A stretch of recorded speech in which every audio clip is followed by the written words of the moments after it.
Check out this beautiful build we did on the new Tundra. This truck is set up with the full-size iCamper rooftop tent, hard shell, rocky shell, extra durable for Arizona sun and weather. We got the Yakima outpost mid-height.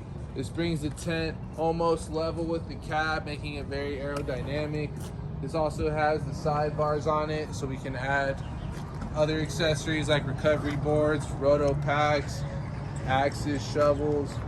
The retracts cover is securing the entire truck bed, making it weatherproof, secure. When you travel on road trips, you don't have to worry about taking out all your belongings. We added a protective liner to make it really easy to slide stuff in and out.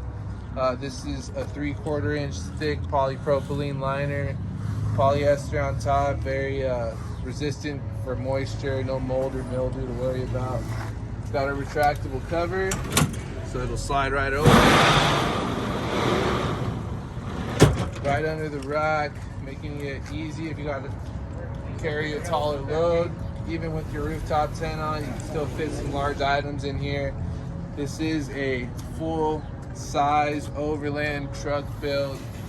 Top of the line accessories done professionally here at Truck Access Plus. We're in Phoenix, Arizona. We stock all your needs when it comes to overlanding, covers, racks, liners.